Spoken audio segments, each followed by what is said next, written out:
Hello friends, INM கொஷின்ஸில் முக்கியமான questions பார்க்கலாம்.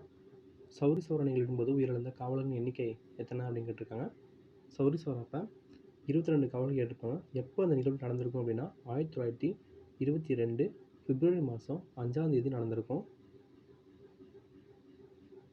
So அடுத்த கொஸ்டின், இரட்டை ஆட்சி அறிமுகம் செய்த அரசு சட்டம் அப்படின்னா 1919 மாகாணத்தில் இரட்டை ஆட்சியும் மத்தியில் ஒற்றை ஆட்சியும் அறிமுகப்படுத்தியிருப்பாங்க. அடுத்த கொஸ்டின், ராஜாராம் மோகன் ராய் திருவுருவ சிலை இல்லாத கோவில் கட்டி அந்த ஒருக்காக கோவில் கட்டிய இடம் எதுன்னு கேட்டிருக்காங்க. ஸோ கல்கத்தாவில் இருக்காது. Option D. கேச சந்திரசன் பிரம்ம சமாதி இணைந்த ஆண்டு எது அப்படின்னு கேட்டிருக்காங்க. Option C. 1857 இணைஞ்சிருப்பார். நவீன வங்காள உரையின் முன்னோடி அப்படின்னு அழைக்கப்படுவார் ஈஸ்வர சந்திர வித்யாசாகர். Option B.